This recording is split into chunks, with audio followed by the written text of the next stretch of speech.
So I hope you all had a great Christmas.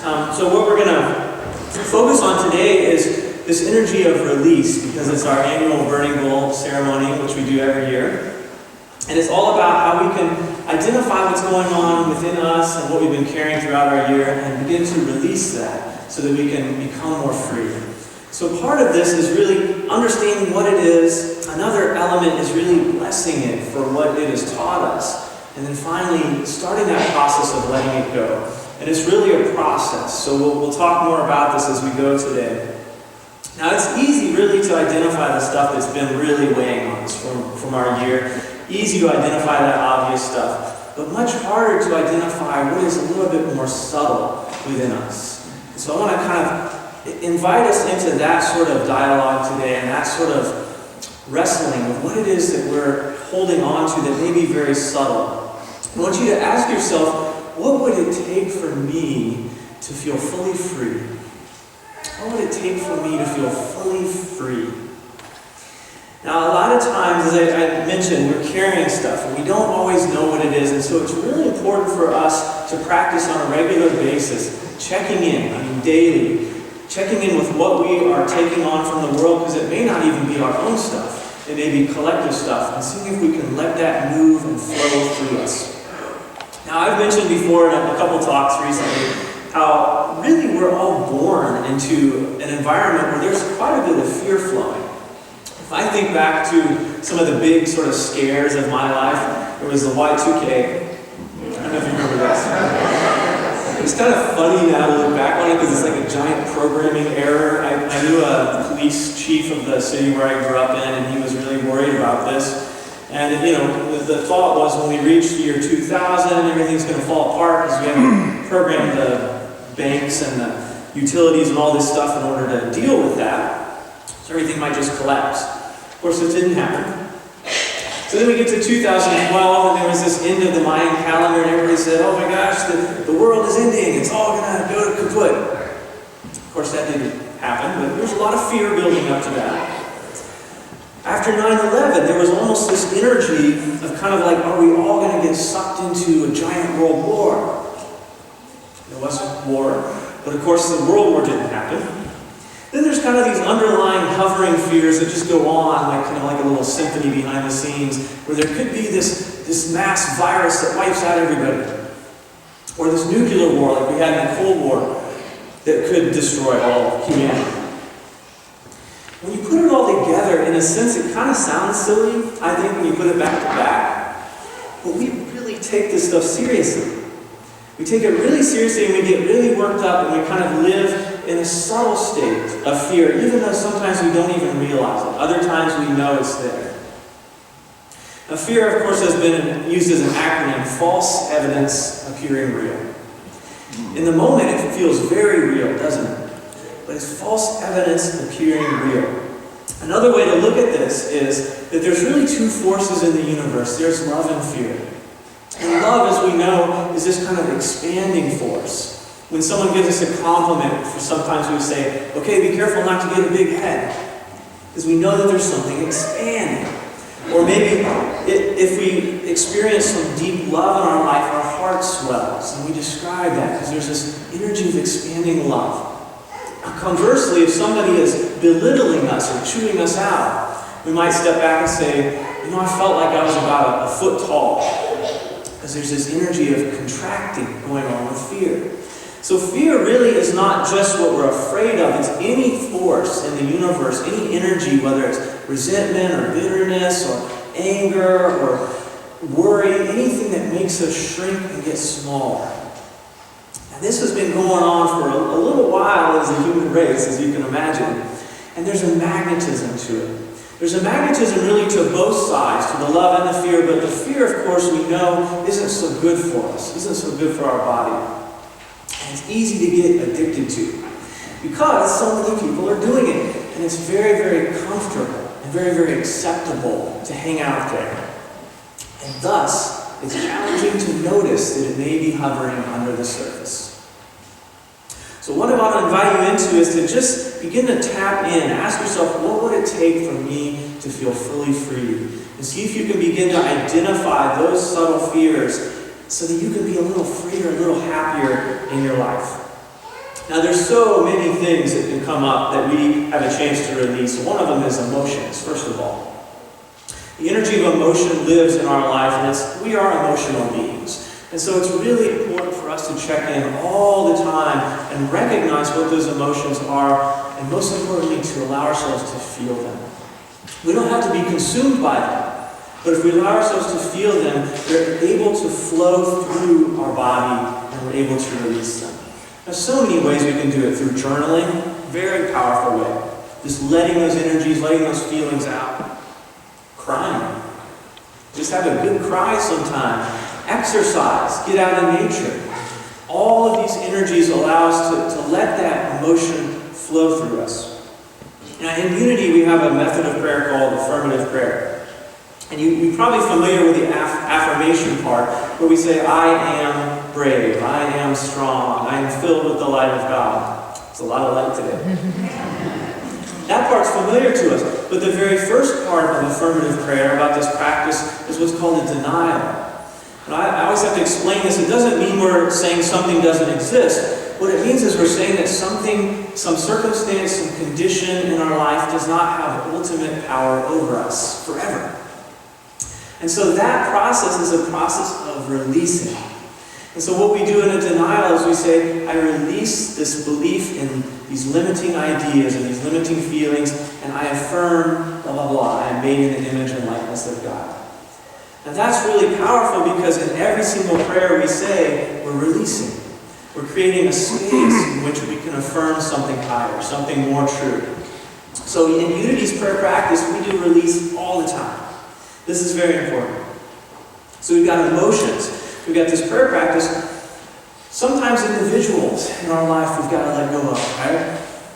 Or maybe someone has already made their transition and they've had a powerful negative effect on us, and we need to release that. Or maybe we've been with a previous partner that maybe we've experienced a lot of abuse, and so we want to let that energy go, but they're no longer here in our life. So what oftentimes the New Age community describes is that there are these cords that connect us with those individuals that may not even be in our life anymore. For example, you may have not seen this person in a while, but you start thinking about them. You go to the grocery store and whoop, they pop up right there. It's not a coincidence. In some way, we still have some energetic connection with them. And so what I invite you to do is just imagine those connections as these like thin lines, these thin strings that are connecting you with that person. And what I invite you to do is just visualize something. It could be a word, it could be a symbol, and put it on that string. I like to visualize an Om sign, if you're familiar with the Om sign. Or you can visualize a peace sign, or the word peace. And then you can just watch it just gently dissolve, and that string begin to release. Now this sounds at first like, oh, it's just your imagination. But at a higher frequency, at a higher dimension, this is actually doing work that's releasing you from those attachments to that person. Now, this is really important if that individual has done great harm to you, because you still may be carrying around that energy in some form. If for any reason in your own mind it pops up and there's still some energy charge with it. So visualize those cords gradually dissolving. Now, what we often want to do is we want to just get rid of whatever it is. Just let it go. And we want to let it go sometimes before we learn the lesson from that experience. So what I want you to do is, sometimes honestly we've just got to let it go to start with. It's been too painful, we've got to just put it aside for a while so that we can calm down. But when we get into a space where we have released the energies around it, we've cut those cords, I invite you to kind of come back and do some reflection on what that experience was and what the message was for you. Because if we don't do that, what we're going to do is we're going to draw that experience or that situation or a similar person. They're going to be different time, different place, different experience, but it's going to be the same sort of lesson, because our soul wants to get to the point where it has mastered that lesson and it can release it. An example from my life, there was a girlfriend that I had when I was back in Kansas City, and prior to this I was with an individual for about 10 years. You're probably saying, wow, how old is this guy?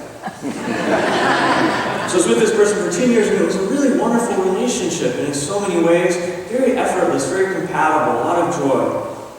And then I entered into this other relationship a couple years after that, and it was amazing to me how different it was. There was a lot of love there, but this individual, the difference was she had experienced a really difficult childhood.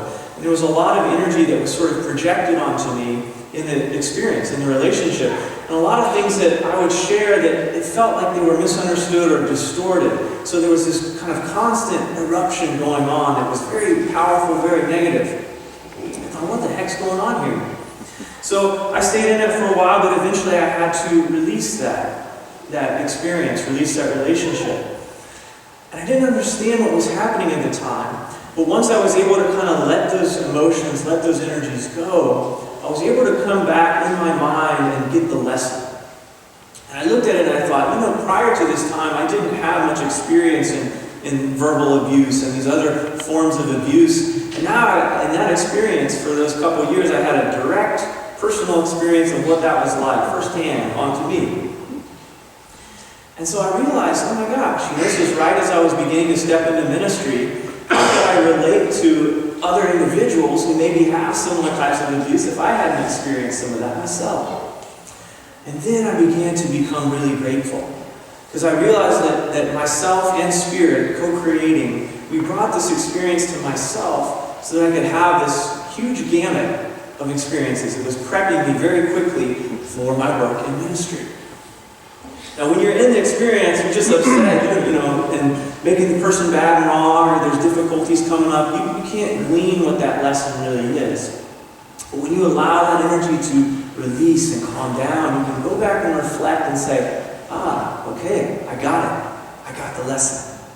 And your energy then can start to shift from an energy of upset and anger and hurt to, I'm kind of grateful for this experience. It has made me a stronger, better, more whole person as a result. Now, as we go through this, what starts to happen is, for me at least, I start to develop compassion for my own suffering and for the suffering of many, many people all around me. And I would say that compassion is a byproduct of release. Oftentimes, it's a byproduct of release. Now, compassion is so, so important today. It's an amazing tool because we're all going to go through stuff, right? There's always going to be challenges in our life. Now, what compassion does is this tool that allows us to engage the suffering, but to not be consumed by it. To not be consumed by it. It's kind of a both-and energy. If you want to use an analogy, I think of like a lifesaver connected to a lifeboat, and you're diving out into the stormy waters, but you got the lifesaver, and the lifeboat is God. So it's like this both-and energy where there's a problem, but God's also there. This energy of compassion, so you can dig in and you can explore those hurts in your life, knowing that you're also protected at the same time. Compassion is an incredible gift that allows us to move forward. Now, as a result of that, we're able to treat ourselves and other people with much, much more love, much, much more understanding. At first, we might say, oh, it's so horrible that I have these experiences, I want to release them and let them go.